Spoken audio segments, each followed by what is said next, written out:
तो what is metaverse? हमारा एक डिजिटल वर्ड है जो कि बियॉन्ड द वर्ड्स है, बियॉन्ड द यूनिवर्स, मतलब हमारी इस दुनिया से, सोच से परे की जो दुनिया है उसे हम लोग मेटावर्स का नाम देते हैं। ये एक डिजिटल और वर्चुअल जो है कॉम्बिनेशन होता है। डिजिटल का मतलब होता है जो हमारे इंटरनेट से जुड़ा हुआ है, और इंटरनेट की दुनिया आपको यहाँ पर जितनी भी टेक्नोलॉजी है आजकल की, तो वो सारे हमारे इंटरनेट से ही चलती है। विदाउट इंटरनेट जो है कोई भी न्यू टेक्नोलॉजी है वो काम नहीं करती है। तो हमारा जो टेक्नोलॉजी बेस्ड जो वर्स है वो हमारा मेटावर्स नाम जो है उसको दिया गया है। तो एक मेटावर्स को चलाने के लिए हम लोगों को 5 चीजों की जरूरत पड़ती है, 5 टेक्नोलॉजीज की जरूरत पड़ती है। तो सबसे पहली जो है वो VR डिवाइस। किसी भी मेटावर्स में हमें एंटर करना होगा तो उस मेटावर्स में एंट्री के लिए हमें सबसे पहले एक डिवाइस की जरूरत पड़ती है, जिस डिवाइस का नाम है VR डिवाइस।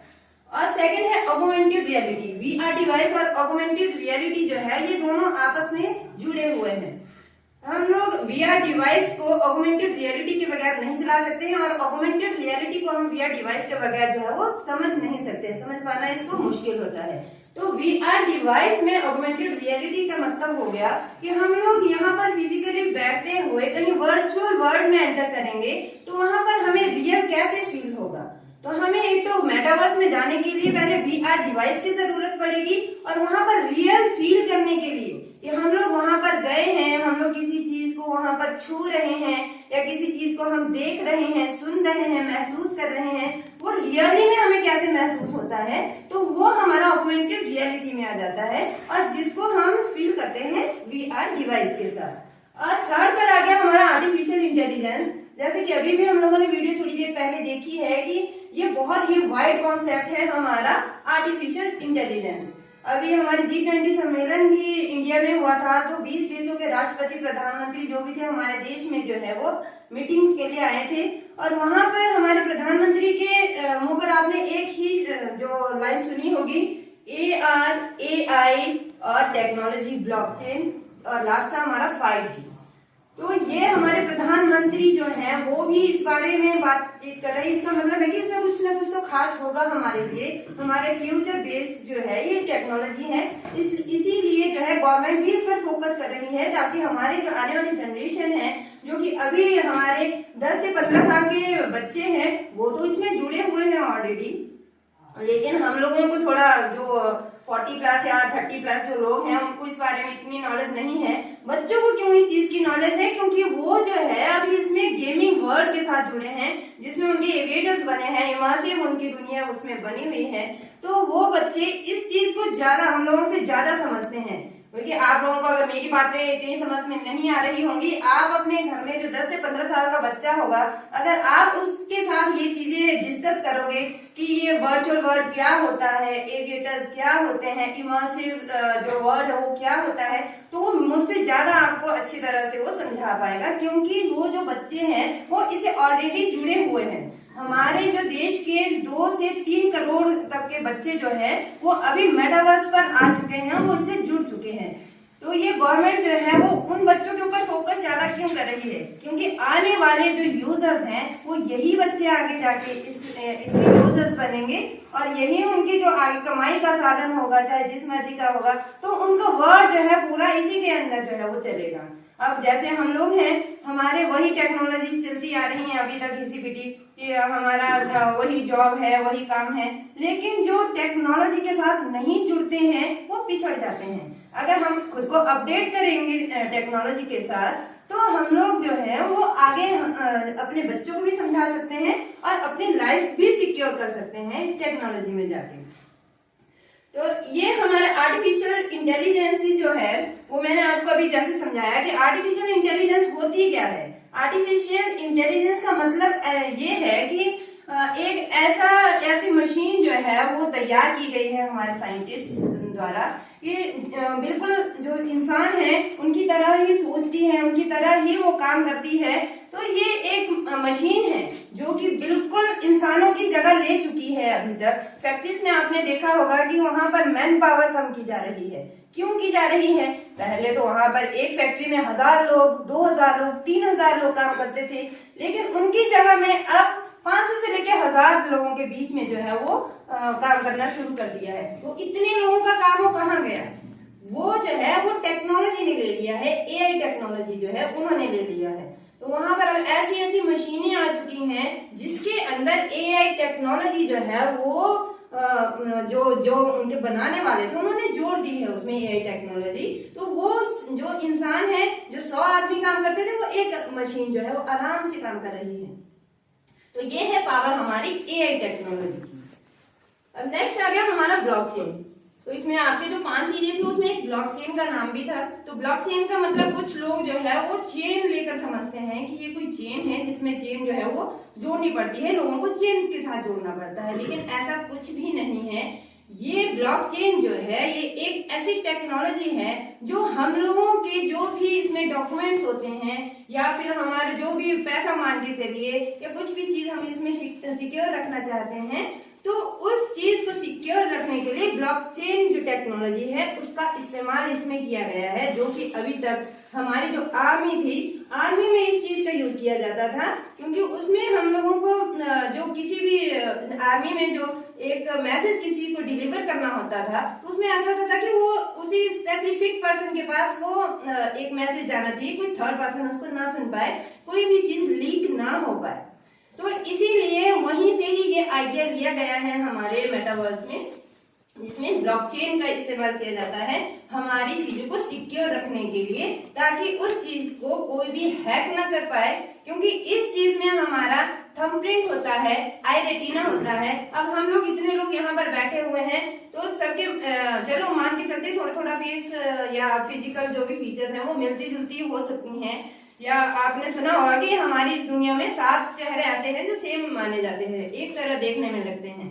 तो हम धोखा भी खा सकते हैं कि कहीं ये वही तो नहीं, लेकिन हमारी जो आइज रेटिना होगा वो अलग अलग होगा। बेशक फेस सेम हो सकता है, या फिर हमारा जो थंब प्रिंट होगा ये भी हमारा सबका सेम नहीं हो सकता है। तो ये सिक्योरिटी के लिए ब्लॉकचेन में इसको रखा गया है, जिसे कि हैश का नाम दिया गया है। तो हैश हमारे जो है वो सिक्योरिटी के पर्पस से इसमें ब्लॉकचेन में डाला गया है। अब देखिए इसमें डाटा होता है तो एक गिवर और एक रिसीवर होता है, एक इंफॉर्मेशन देने वाला होता है, एक इंफॉर्मेशन लेने वाला होता है। इंफॉर्मेशन में हम कुछ भी उसमें जोड़ सकते हैं। इंफॉर्मेशन से मतलब यही नहीं है कि हम कुछ भी बातचीत कर रहे हैं वही इंफॉर्मेशन है। कोई भी हमारा डॉक्यूमेंट्स हो सकते हैं, या फिर हम इसमें प्रॉपर्टी खरीद कर रखते हैं, उसके हमारा डाटा हो सकता है, या हम इसमें कोई भी इन्वेस्टमेंट करते हैं तो उसका भी कोई भी रिकॉर्ड हमारा हो सकता है। तो वो हमारा पूरा इसमें गिवर और रिसीवर के बीच में ट्रांजैक्शन अमाउंट जो होता है वो डाटा के रूप में, हैश के रूप में सेव हो जाता है। अब देखिए ब्लॉकचेन जैसे आपको नाम से ही पता चलता है, इसमें ब्लॉक का मतलब हो गया हमारे जो ब्लॉक्स बने होते हैं, करोड़ों कंप्यूटर होते हैं, ब्लॉक्स होते हैं, मतलब कंप्यूटर है जिनको नाम ब्लॉक्स दिया गया है। तो सबसे पहला जो हमारा यहाँ पर ब्लॉक है उसे जेनेसिस ब्लॉक कहा जाता है। तो उसमें सबसे पहले हमारा डाटा सेव किया जाता है, जो भी हम इसमें काम करेंगे वो हमारा डाटा इसमें सेव हो जाएगा।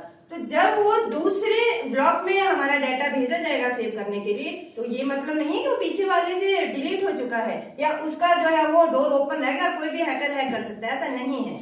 ये मेन हमारा जेनेसिस ब्लॉक हो गया। इसके आगे जो भी ब्लॉक्स में हमारा डाटा सेव होने के लिए जाता रहेगा, तो वो चेन जो है वो पीछे जेनेसिस ब्लॉक के साथ जो है वो अटैच होती जाएगी, जिससे ये कड़ी से कड़ी के साथ हमारे जो ब्लॉक्स हैं वो जुड़ते जाएंगे और हमारी इंफॉर्मेशन जो है वो सारे कंप्यूटर्स में सेव होती जाएगी। अब इसमें कोई भी हैकर होगा वो एक कंप्यूटर को हैक कर सकता है, 2 को कर सकता है, 3 को कर सकता है, लेकिन इतना किसी के पास ना ही दिमाग होता है और ना ही इतना टाइम होता है। किसी को कई जन्म लेने पड़ेंगे अगर उन्हें करोड़ों ब्लॉक्स को हैक करना पड़ेगा।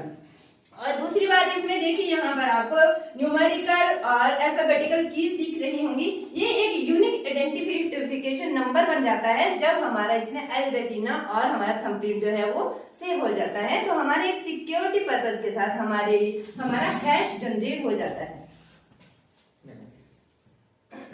अब देखिए इसमें मेटावर्स के ऊपर, मेटावर्स समझाने के लिए पहले मुझे आपको ये बताना पड़ेगा कि जो मेटावर्स है इसके ऊपर कौन कौन काम कर चुके हैं। ये अभी हो नहीं रहा, ये कोई नई बात नहीं है, ये काम हो चुके हैं पहले। तो ये कहाँ कहाँ हो चुके हैं मैं वो आपको थोड़ा सा याद दिलवा दूं।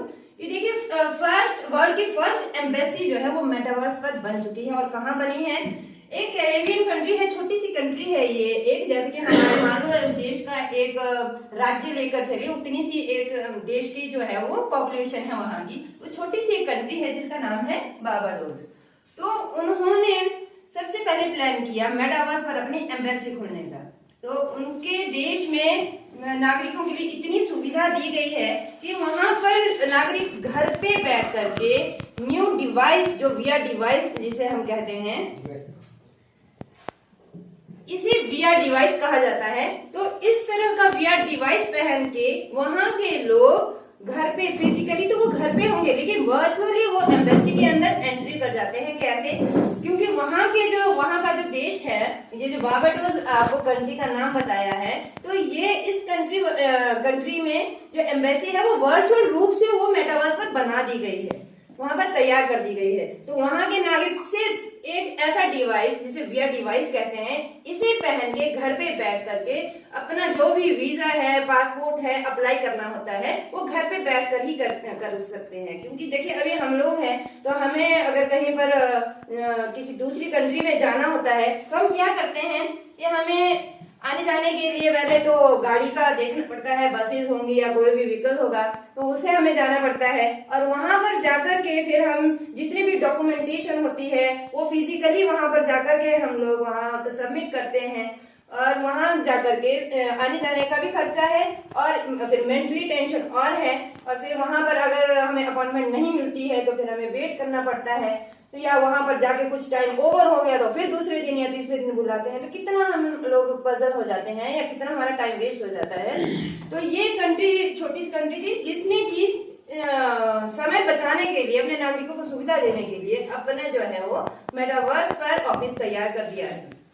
अब ये बड़े बड़े हमारे प्रोडक्ट्स हैं या हमारे जो भी ब्रांडेड यहाँ पर कंपनीज हैं, उन्होंने भी अपना मेटावर्स तैयार कर दिया है। अपने मेटावर्स पर उन्होंने ऑफिस जो है, शोरूम है, वो तैयार कर दिए हैं। अब देखिए नाइकीलैंड और रॉब्लॉक्स, तो नाइकीलैंड ने रॉब्लॉक्स के साथ कोलैबोरेशन करके अपना मेटावर्स तैयार करके और गेम्स तैयार करके उनमें सारे एविएटर्स तैयार करके बच्चों को उसमें डाल दिया है। क्योंकि उन्हें पता है कि जो आने वाला फ्यूचर है वो बच्चे हैं, यूजर्स होंगे मेटावर्स में, वो बच्चे होंगे, तो उनको आदत डाल दी गई है सिर्फ गेम्स की, और गेम से वो इतना कमा रहे हैं। अपने उनके एविएटर्स तैयार कर, बच्चों के एविएटर्स तैयार कर दिए हैं, और इवन उन्होंने बड़ी बड़ी सेलिब्रिटीज के एविएटर तैयार कर दिए हैं, और बच्चे उनको सिलेक्ट करके फिर वो आगे गेम में उसको चलाते हैं। तो ये हमारा नाइकीलैंड जो है वो रॉब्लॉक्स के साथ कोऑपरेशन करके इसको काम को आगे कर रहा है।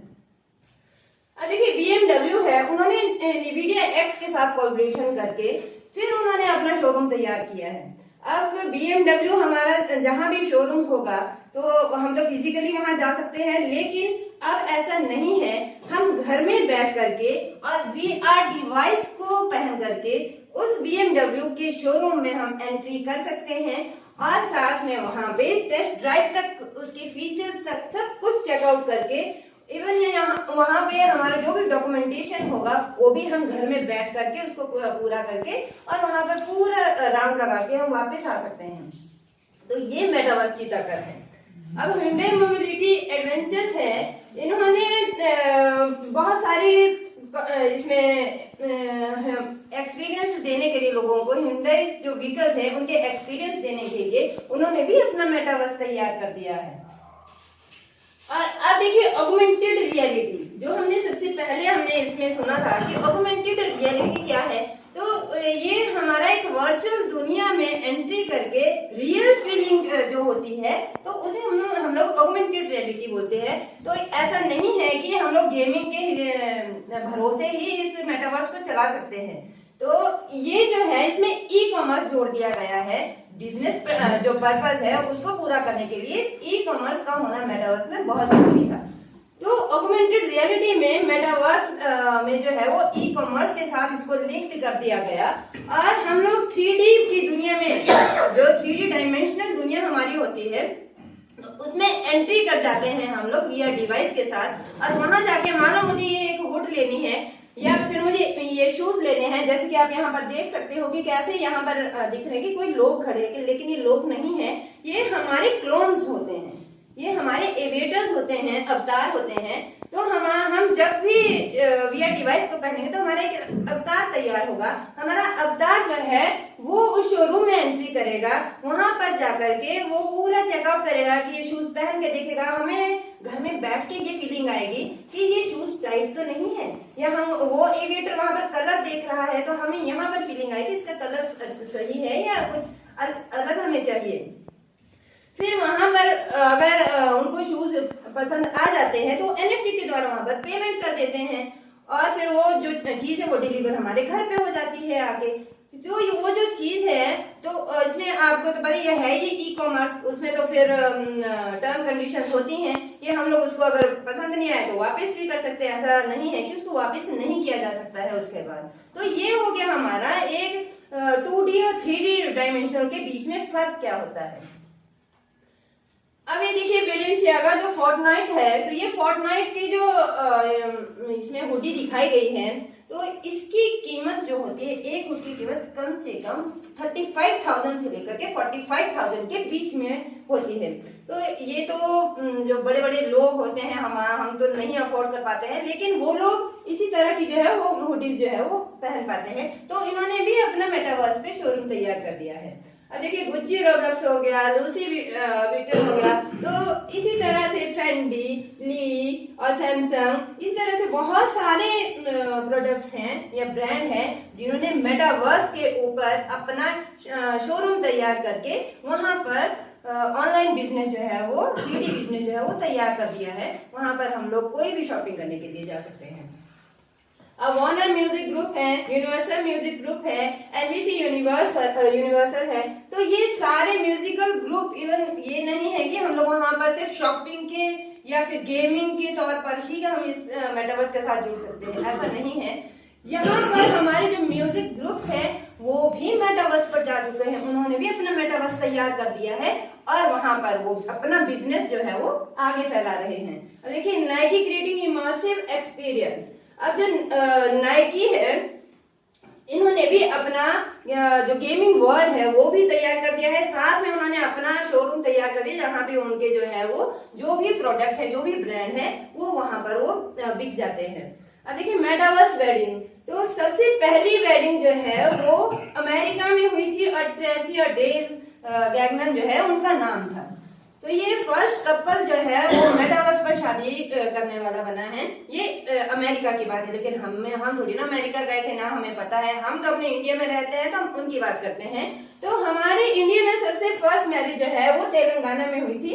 आप देख सकते हैं कि ये दूल्हा दुल्हन है और इनके एविएटर जो है वो साथ में तैयार किए गए हैं। अब लड़का दुबई में था, लड़की तेलंगाना में थी, तो शादी कैसे हुई? अब हमारे तो सारा मुहूर्त के हिसाब से होता है, इंडिया में हमारे संस्कृति अलग है, संस्कार अलग है। तो उस हिसाब से जब ये लड़का नहीं आ पाया तो उन्होंने क्या किया लड़के ने कि मेटावर्स के ऊपर प्लॉट खरीद के, पार्सल्स खरीद के वहां पर पूरा जो है वो वेडिंग हॉल तैयार किया, पूरे पंडित जी का क्लोन तैयार किया, अपना तैयार किया, इवन जितने भी रिश्तेदार आने थे वहां पे उनका क्लोन तैयार किया। अब आने के लिए तो जो भी आने थे उन्होंने तो वीआर डिवाइस ही पहनना था, तभी वहां पर एंट्री कर सकते थे। जैसे मैंने आपको पहले भी बताया था कि मेटावर्स में एंट्री करने के लिए हमें वीआर डिवाइस की जरूरत पड़ती है। लेकिन एक इमोशनल अटैचमेंट इसमें ये थी कि लड़की के जो दिवंगत पिता थे जिनकी मृत्यु जो है वो कई साल पहले हो चुकी थी, तो उन्होंने क्या किया कि जो लड़का था, दूल्हा था, उसने उसके पिता का क्लोन भी तैयार किया। तो लड़की को ऐसी फीलिंग आई कि जैसे उसके जो पिता है वो भी शादी में मौजूद है और उन्होंने उस लड़की को आशीर्वाद दिया। तो ये बहुत ही बड़ा एक इमोशनल जो है वो उस टाइम पॉइंट था। अब इसमें अपने मेटावर्स को बताने से पहले जो हमारा इंडिया का अपना प्रोजेक्ट है, अपना मेटावर्स है, तो उसको बताने से पहले मैं आप सबको टॉप के जो 5 अभी मेटावर्स चल रहे हैं उनके बारे में कुछ बताना चाहूंगी। तो सबसे पहले है Decentraland, Aavegotchi, Bitcountry, the sandbox and कीक। तो ये 5 जो है अभी टॉप के मेटावर्स चल रहे हैं, लेकिन जो हमारा मेटावर्स है वो 6th नंबर पे है। अभी यहाँ पर आपको नहीं दिखेगा क्योंकि वो प्री लॉन्चिंग में है। जब मेटावर्स कोई लॉन्च हो जाता है तब उसका नाम जो है वो सामने दिखाया जाता है, लेकिन जब वो लॉन्च हो जाएगा तो लॉन्चिंग के बाद वो डिसेंट्रलैंड से भी ऊपर यानी कि फर्स्ट नंबर पर आ जाएगा। अब देखिए इसमें थोड़ी केस स्टडी में आपको बता देती हूँ द सैंडबॉक्स की। तो जो सबकी अपनी अपनी एनएफटीज होती हैं, अपनी अपनी करेंसी होती हैं, तो सैंडबॉक्स की भी अपनी करेंसी है SAND सैंड। तो सैंड के नाम से जो है वो इसमें वर्चुअली काम करते हैं, बिजनेस करते हैं। और इसमें एवागुची है। एवागुची का सिर्फ एक ही काम है कि जो आपने बच्चों को देखा होगा कि वो गेम्स खेलते हैं तो उसमें कुछ आदमी जो है वो अंदर दौड़ते हैं और बच्चे जो है वो दौड़ाते हैं उनको गेम के अंदर, तो वो जो उनको बोलते हैं एविएटर्स। तो एविएटर्स की जो ड्रेसेस होती हैं सिर्फ वही डिजाइन करने का काम होता है हमारा एवागुची का। अब देखिए डिसेंट्रलैंड। डिसेंट्रलैंड जो है वो 2015 से इन्होंने काम करना शुरू किया था इस प्रोजेक्ट के ऊपर, और 2020 में इन्होंने 2018 में इन्होंने मार्केट में इस मेटावर्स को लोगों के लिए निकाल दिया था। अब डिसेंट्रलैंड में जो है मंथली एक्टिव यूजर जो है वो 3 लाख है। अब ध्यान से सुनिएगा, सिर्फ 3 लाख यूजर्स इनकी पर मंथ जो है यहाँ पर विजिट करते हैं, लेकिन हर दिन इनकी 18,000 यूजर जो है वो हर दिन यहाँ पर जो है आते हैं। तो पार्सल का साइज जो है इनका 16x16 का है, मतलब 16x16 का इनका एक प्लॉट है।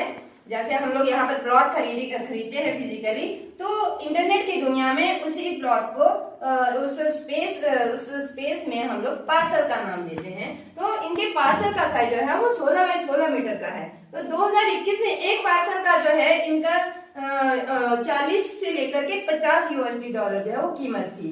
लेकिन अब देखिए 2020 और 2022 में कितना सा फर्क है, सिर्फ 2 साल का फर्क है। तो 2022 में इनकी एक पार्सल की कीमत जो पहले 40 से 50 USD डॉलर थी, तो वो 2022 में जो है वो 10,000 USD डॉलर जो है उसकी कीमत बढ़ के हो गई। तो देखिए कितनी बड़ी इंटरनेट में जो है वो ताकत होती है। अब देखिए इसके ICO जो है वो इसमें 24 मिलियन जो है वो USD डॉलर है। क्राउडेड फाइंडिंग 2017 में इनका 26 मिलियन USD डॉलर जो है वो बढ़ के हो गया। अब देखिए इसमें हमारा जो द सॉइलवर्स है वो अपना इंडिया का मेटावर्स है। जैसे डिसेंट्रलैंड USA का मेटावर्स था, उनके द्वारा वो निकाला गया था, तो वैसे ही इंडिया ने भी हमें बहुत प्राउड फील होता है कि हमारी इंडिया के द्वारा निकाला गया प्रोजेक्ट द सॉइलवर्स। जैसे अर्थ से लिया गया है इसका नाम सॉइल, तो हम अपनी मिट्टी से जुड़े हुए लोग हैं, तो इसी के नाम पर जो है द सॉइलवर्स का नाम दिया गया है। ये हमारे इंडिया का अपना मेटावर्स है। इसको एप्रिशिएट कर रहे हैं, वो भी इसको यूज कर रहे हैं। तो द सॉइलवर्स एक ऐसा यूनिक वर्चुअल यूनिवर्स है जहां पर रियल एस्टेट हो गया, टेम्पल्स हो गए और हमारे स्कूल्स हो गए, मस्जिद और जितने भी, मतलब एक ही प्लेटफॉर्म के ऊपर हमें बहुत सारी चीजें जो है हमें मिल जाती हैं, हमें अलग अलग कहीं पर जाने की जरूरत नहीं पड़ती है। तो वर्ल्ड का first biggest virtual business centre जो है वो यहीं पर, हमारा जो सॉइलवर्स है वो यहीं पर ही हमें मिल जाएगा। अब देखिए इसका आप मैप देख रहे होंगे, तो ये द सॉइलवर्स का वर्ल्ड है। इसमें ये जो आपको व्हाइट कलर के इसमें ब्लॉक्स दिख रहे होंगे, कुछ ग्रीन कलर के दिख रहे होंगे, साइड में आपको ब्लू कलर का कुछ बैकग्राउंड दिख रहा होगा। तो ये हमारा जो ब्लू कलर का बैकग्राउंड है ये हमारा समुद्र है, और इसमें जो आपको व्हाइट कलर का बीच में दिख रहा है इसको हम प्राइम प्लाजा कहते हैं। किसी भी मेटावर्स में हम जब एंटर करेंगे तो सबसे पहले हम प्राइम प्लाजा के अंदर जो है वो एंटर करते हैं, तो इसे हम लोग प्राइम प्लाजा कहते हैं। और जो व्हाइट कलर के बॉक्स आपको दिख रहे होंगे, ये बड़े बड़े हब जो होते हैं, जो बड़े बड़े व्यापारी है, अमेज़न हो गया या सैमसंग हो गया या फेंडी हो गया, नाइकी हो गया, तो इन लोगों के लिए जो है ये व्हाइट कलर के जो स्पेस हैं, तो ये पार्सल्स उनके लिए रखे गए हैं, उनको बेचने के लिए रखे गए हैं। बाकी जो ये ग्रीन कलर के आपको दिख रहे हैं ये हम जैसे लोग हैं, ये जो हम इनको खरीद सकते हैं और हम लोग भी इसमें पार्टिसिपेट करके कमा सकते हैं। तो ये बिजनेस पर्पस के हिसाब से है। अब मैं अपने प्रोजेक्ट के बारे में आपको थोड़ा सा बता दूं। जैसे मैंने आपको डिसेंट्रलैंड के बारे में बताया था अभी कि उसमें कितने पार्सल्स हैं या कितने एक्टिव यूजर्स हैं, तो वैसे ही आप कंपैरिजन कीजिए कि उसमें और इसमें कितना फर्क है। अब देखिए हमारा जो द सॉइलवर्स है उसमें टेक्नोक्रेटर जो हैं, जिन्हें जैसे हमारे घर में कोई काम करने आते हैं उनको मिस्त्री कहते हैं, तो हमारे जो डिजिटल दुनिया में कोई तो कुछ भी बनता है तो उनको टेक्नोक्रेटर्स कहा जाता है। तो टेक्नोक्रेटर जो है इसमें जिन्होंने डिसेंट्रल का मैप तैयार किया था, तो उनको 20 साल जो है एक्सपीरियंस के साथ हो चुके थे, तो उन लोगों को हायर किया गया है हमारे सॉइलवर्क्स को मैपिंग के लिए। तो सॉइलवर्क्स बनाने के लिए उन लोगों को तैयार किया गया और उनको 4 गुना ज्यादा जो है वो कीमत के हिसाब से, उनको सैलरी के हिसाब से हायर किया गया, ताकि जो कमियां डिसेंट्रल लैंड में रह गई थी वो हमारे द सॉइलवर्क्स में बिल्कुल भी ना रहे और सबसे नंबर 1 पर हमारा प्रोजेक्ट जो है वो आ जाए। अब इसमें पार्सल की कीमत, पार्सल जो है टोटल पार्सल सिर्फ 5 लाख है, 500,000 है और साथ में पार्सल का साइज जो है 18 बाई 18 मीटर का है, जबकि डिसेंट्रल लैंड में आपने अभी देखा था कि 16 बाई 16 का उसमें पार्सल था एक, लेकिन हमारे जो द सॉइलवर्क्स में पार्सल का साइज है वो 18 बाई 18 मीटर का है। और इसमें एनएफटी की वैल्यू मिनिमम जो है हमारी $100 से शुरू होती है और मैक्सिमम की इसमें कोई भी जो है वो बात नहीं की गई है, उसमें कितने भी $US हो सकते हैं। और साथ में इसमें देखिए मिनिमम पार्सल वैल्यू $1500 से लेकर के $10,000 तक है।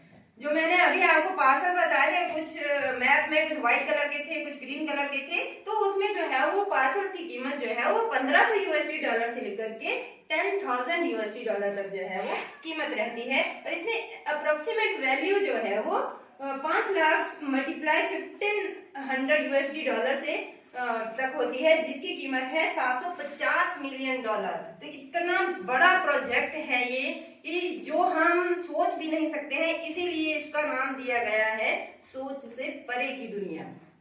अब थोड़ा मैं आपको इसके बिजनेस प्रपोजल के बारे में बता देती हूँ कि हमारा जो द सॉइलवर्क्स का बिजनेस है तो वो आपके लिए क्या काम करता है, आपके बेनिफिट के लिए वो क्या सोच रहा है।